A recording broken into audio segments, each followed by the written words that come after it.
foremost for Festivus, the Kawaii Boy Yehovah, Bashimi Hawashai, Boshim Hawakak with us. I double honors to the elders and apostles of great men strong to the next. Do war and teach well.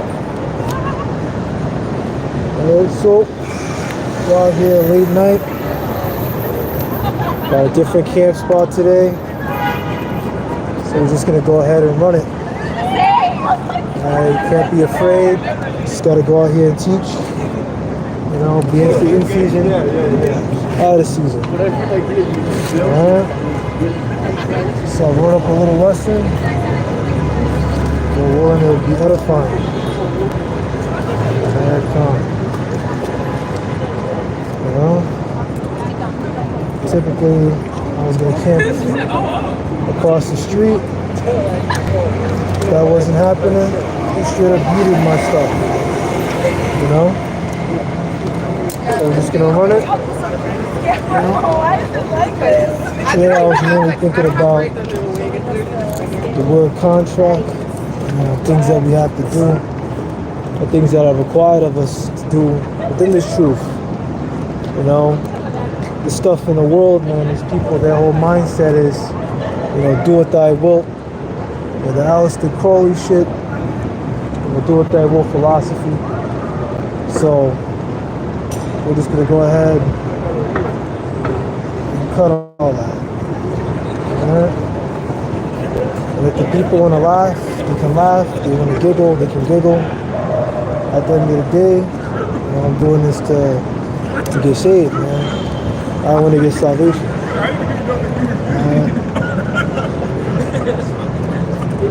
I'm sorry. Yeah, you kind of like you guys kind of soft.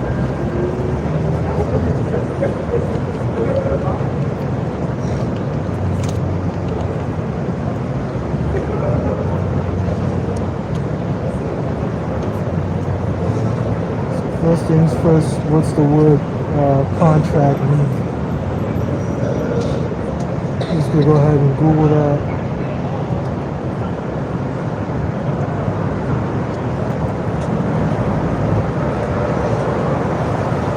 The word contract, according to the Oxford Dictionary, is a written or spoken agreement, especially one concerning employment, sales, or tenancy that is intended to be enforced by law. Right? Enter to a formal and legally binding agreement. Right? So the legally, well, it's not legally, but you know, the binding agreement that we have in this truth is that we're commanded to come out here week in and week out, right? And when we don't, what will happen to us, right? We get judged, right? Judgment comes down upon us, right?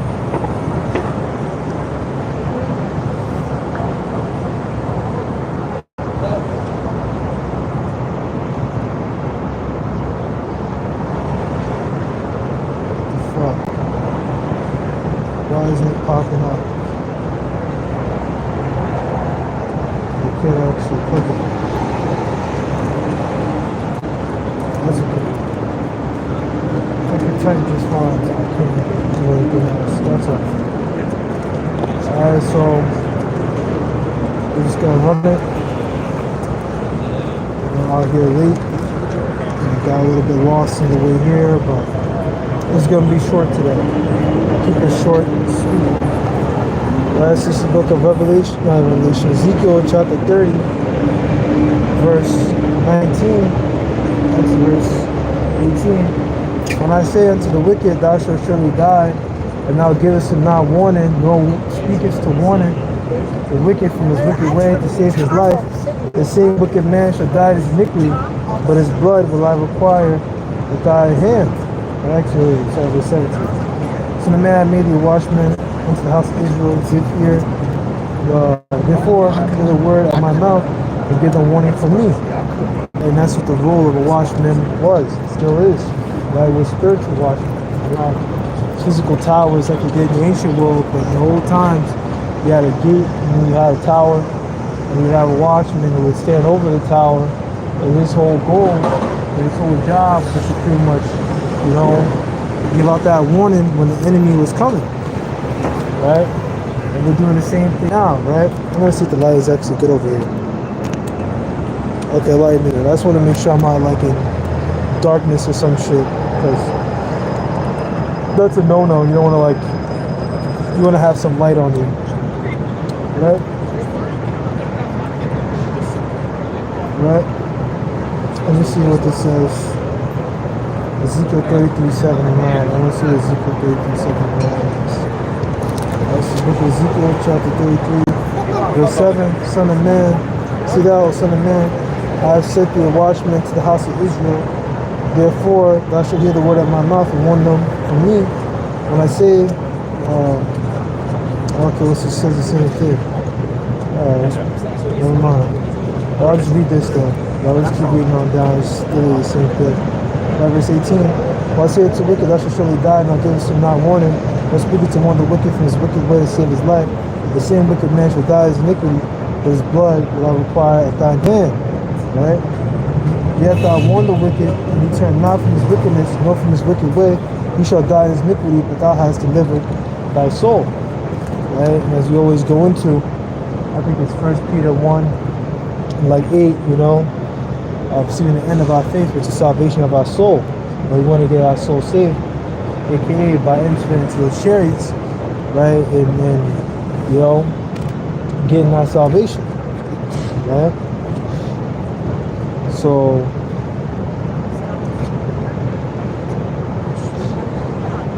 right? Verse 20. Yeah. Again, when a righteous man doth turn from his righteousness and from iniquity, and I lay a stone block before him, he shall die, because thou hast not given him warning. He shall die in his sin. His righteousness which he has done shall not be remembered, but his blood will I require at thy hand. Nevertheless, if thou warn the righteous man, the righteous sin not, and he doth not sin, he shall surely live, because he's warned. Also thou hast delivered thy soul. Right? So that's what it is. Right? We have a contractual agreement, right, when we're in this truth, to come out and you know, warn our people. Right? And our people are so-called blacks, Hispanic, Native Americans. Let me move down.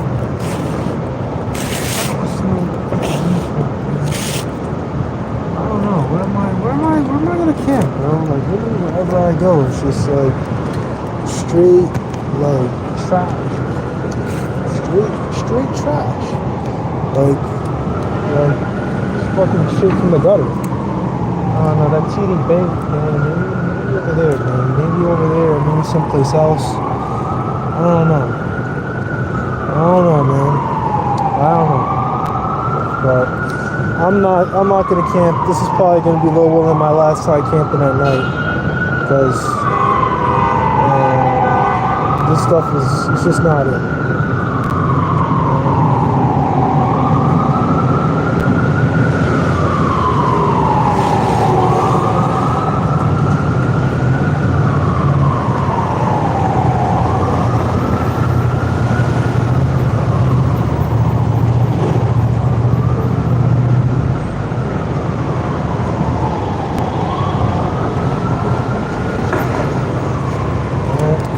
Of Isaiah chapter 58 1. I keep forgetting about this one. It's alright, you know.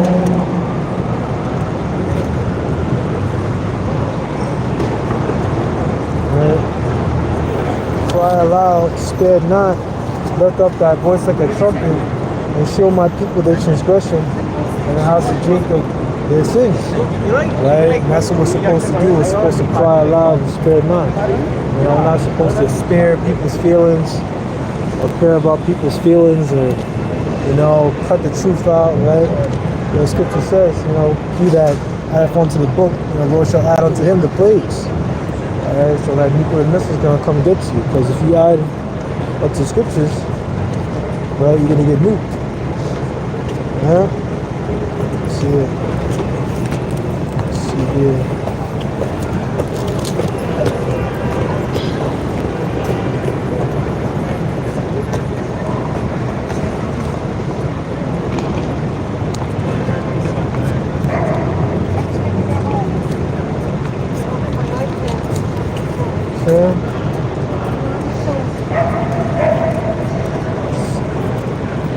the only one here? Yeah, of course, man. Nah, there's plenty of guys like us, man. You know, Great Millstone. No, but I usually see you. No, yeah, we roll in groups, man. But you know, sometimes I catch other brothers. Like I know some brothers out there on the east side, and I'll catch them and I'll watch them. You know, but you know, I also do my own thing at the same time. You know. But sometimes you be like, Yeah. I'll be around. I'll listen to them, man. You can't survive by yourself with this thing, man. The fact No. that you're here by yourself shows your dedication. Oh yeah, you know, after work, you know, you gotta get it in somehow, man. You know, one way or another, man. No excuses. Yeah. You too, brother. Yeah. You know? Yeah, that was a good point. He was like, you know, it's just you today. You know, but you know, I always listen to I like to run if I can. You know, try to go listen to the brothers out there on you know, on the east side, because they be out there, man. And you know, it's good to talk about when, you know, one or more, two or more are gathered together, then there I am in the midst. You know, so you want to get together with brothers, right? Right? So it's the book of Proverbs, chapter 20, verse 4. The sluggard will not plow by reason of the cold, therefore shall he beg and harvest and have nothing. Right? Let's see here. A lion in the way. Alright. Right, it's the book of Proverbs 26 and 13. The slothful man saith, there's a lion in the way, a lion is in the streets. Right? As the door turneth upon its hinges, sold off the slothful upon his bed. Right? The slothful hides his hands in his bosom and gives him to bring it again to his mouth. But the sluggard is wise in his own conceit. The 7 men that could ration vendor of reason, right? Lazy people consider themselves smarter than 7 wise counsels. That's deep. You know? Pretty good. Because you know, that's what you people out there do, man. You guys, Israelites. You know, you always come up with 1,000,001 excuses, man. Logical excuses. You don't even use the scriptures. You just be speaking, bro. You know what I'm saying? Oh, you can't go out there giving us a bad name. Oh, you guys are mean. You guys are rude. You know, even Apostle Paul said, "Do I be rude in speech and not in knowledge?" You know, he even said that about who the world calls Christ. You know. I think they even said that, maybe it was about maybe it was just about the prophets. It said, you know, who taught these men? Why are they, like, these are uneducated men, why do they know this? You know, why do they have such great knowledge? Definitely paraphrasing, but I remember hearing about that, or reading it, right?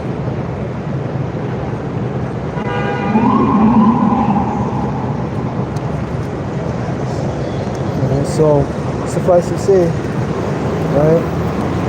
You know, you come into this truth, right? People think that that's it, right? Like the truth is just, you know, you're an Israelite, and that's it. You may wear some fringes, you know, you go to a barbecue, you go to rap, listen to rap music, listen to truth music, you know, and then somehow that's just about it. Well, my point is, with all the scriptures, is that there's things that we're supposed to do. Right? This is the book of Galatians chapter 6. Right, verse 6. Them that is taught,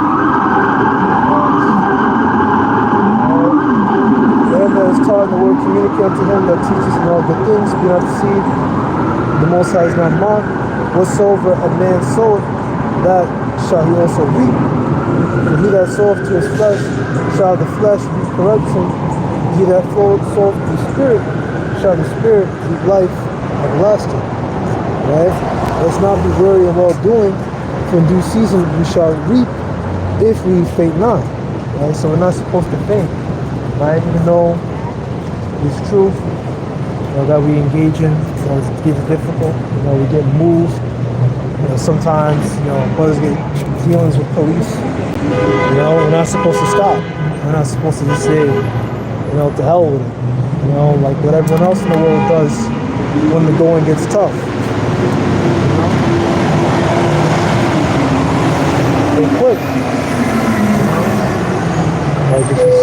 Just like that with everything. You know? Let's see what else we got. I think that was it on that, so we can go transition to the scriptures about, you know, our mission and our job. Right? So it's the book of Proverbs. Proverbs chapter 1, verse 9. Right? Book of Proverbs chapter 1, verse 20. Right? Wisdom crieth without, she uttereth her voice in the streets. She crieth in the chief place of concourse, and the opening of the gates in the city. She uttereth the word saying, how long ye simple ones, will you love simplicity, but the scorners delight in their scorning, and fools hate knowledge. Right? So that's what it is. You know, wisdom opens her voice in the chief place of concourse. You know, which out here in New York City would have to be, you know, Manhattan, pretty much. I mean, this is the place, this is the best place to teach the Christian scriptures, because, you know, you get all kinds of people, foreigners. People will literally get off their flight, right? Say whatever airport they get off on in the city, what's the first place they're gonna want to go to, right? They're gonna want to see Manhattan, right? This is like the hub, you know? And they all, everyone floods in through here, you know, Queens. And if you really think about it, you know, Manhattan's really just kind of seen as the center, man. Everything, all the different barrels are kind of like outside of Manhattan, everything flows through it, right? As we were saying, we're calling out to our people. How long will you simple ones love simplicity, right? And how long will you scorners delight in your scorning? But how long are we going to have to deal with this, right? But suffice to say, that proves, you know, that, you know, we have a job to do here. You know, we weren't called into this thing, you know, to just, you know, do nothing essentially. So let's see here, if we can get Romans 12, and then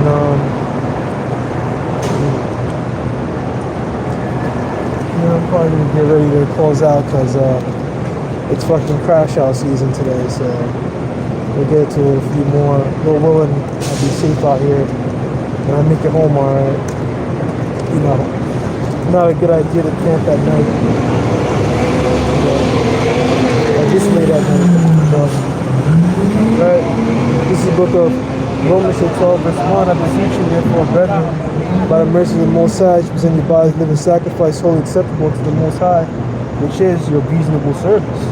Right? So we offer ourselves as a living sacrifice, right? Now, not literally, you know, where you're just going to jump into fire, right? Where you sacrifice the things you want to do in this world. You know, if you want to become a special athlete or something, or, you know, say you want to, you know, become a lawyer or a scientist, whatever thing, you know, a lot of us, we have to sacrifice those things, right? And a lot of us, you know, may have that opportunity.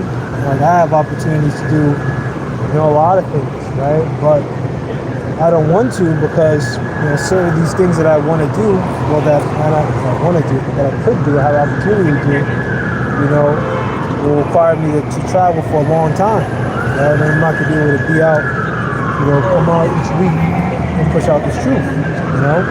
And then I wouldn't be doing my job, right? And then I would be judged, right? And be not conformed to this world, but be transformed by the renewing of your mind, right? Right? Verse 2, and be not conformed to this world, but be transformed by the renewing of your mind, that you may prove what is that good and acceptable and perfect will of the Most High, right? So people always say that, you know, there is no, you know, good, like, people always say that, you know, they say that the law is done away with, which it's not. It's just, we still keep the law, but salvation through the law is done away with. Right now it's through salvation through faith, right? Salvation through grace, right? So, as we have here, right, that you may prove what is that good the acceptable and perfect will of the Most High, right? Because that's the goal, and to be able to prove what that is by going to these scriptures. Right? Which proves that, you know, we're supposed to be an authority. He said, "Oh, judge not," right? Which doesn't mean that we can't judge the people. You know, it's not supposed to be, you know, that way towards each other. We're not supposed to be wicked. You know, but you know, we are allowed to judge the people. The prophets judge the people. The prophets were judges. You know, they judged the people and judged what was right and what was wrong. Right? Through these scriptures, we're able to judge good and evil. Right? Going back to Genesis, the 1st chapter. Right? So there's a renewing that has to take place. So that cuts. So people always say, "Oh, you know, we could do whatever now." You know, that once you know the truth, you're just supposed to, you know that you're Israelite. And that's it. You just, you know, do whatever. Just, you know, go listen to some music and then you're good. Right? This is the book of Ephesians chapter 4.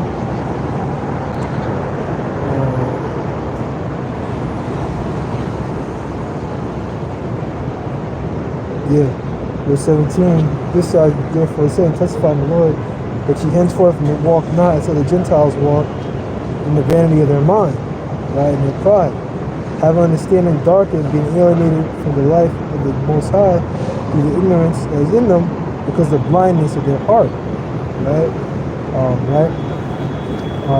Elect have received it with the lesser blind of Romans 11, right?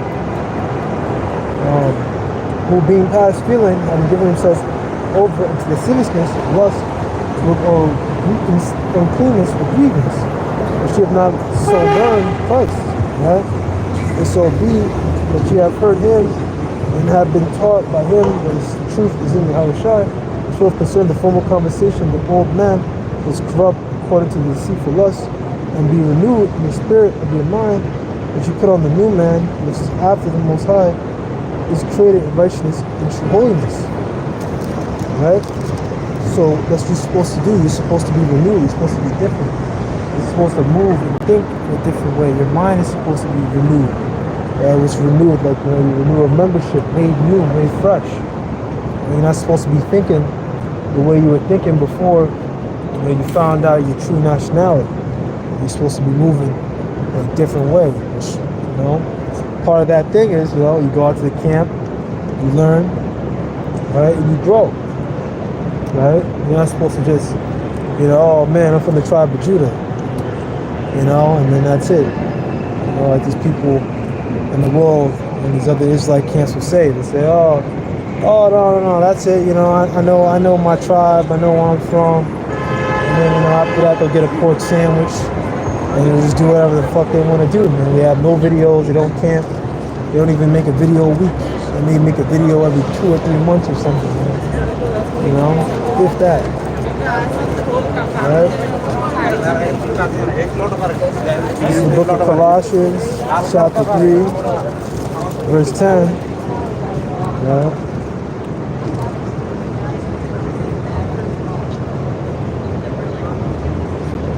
Yeah.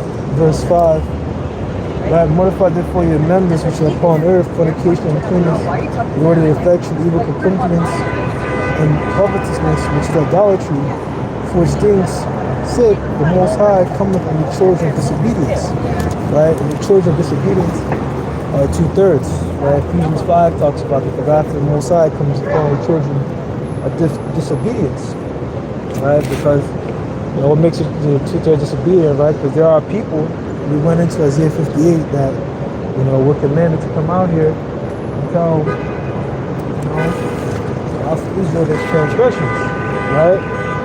And cry loud, right? But when we speak to them, they disobey. You know, they say, "Hey man, fuck you," you know? That's what it is, you know? They'll listen for a second, then they'll walk away. You know, with that Ezekiel 37, right? Let's see if we can. Let's go back to where we're at. And then, you know, we can get ready to close out. Probably after this, I think I'm about ready to run home. don't want to be out here too late in the trains. Like, no excuses, you know. The fact of the matter is that I showed up. You know, it's more than you're the Israelite can't say, oh, it's too late, it's too cold. You're supposed to get up your loins like a man. You know, hell, I purchased an umbrella holder for the tripod. So now, oh, it can rain a little bit, you know, and I just take out the umbrella holder, boom, put my umbrella on, and boom, I'm good money, right? This is verse 7, in the which you also walked some time when you lived in them, right? These things, right? Wickedness, essentially, right? But now, you also put off all these: anger, wrath, malice, blasphemy, filthy communication out of your mouth. Right? These are things that we put away once we found out who we really were. You know, we were changed. You know, we used to, some of us were gang members, some of us were, you know, all kinds of wicked stuff, man. You know? I wasn't a gang member, I was the geek. I still am the geek, but not to the same extent. Right? You have put on, verse 9, lie not one to another, seeing that you have put off the old man with his deeds, and I put on the new man, which renewed in knowledge, as the image of him that created him. Exactly. So, that's pretty much what it is. You gotta be renewed. And the rest talks about nor Jew nor Greek, right? We're talking about Israelites and Israelite foreigners as well. Not that salvation is for everyone. You know, salvation, saying that salvation is for everyone, that came about in the 2nd century. You know, before then, that doctrine didn't even exist. That came on in the 2nd century AD, actually, right? And obviously, Yahushua was around, when he died, it was 33 AD, you know, so I can't remember how long his ministry lasted, maybe like 5 years or 4 years or so, but, you know, he never taught that, because if he did, then universalism as a concept would have been around much earlier than the 2nd century AD. So, there's your answer, there's your proof. I'm going to close out, right? You'll say,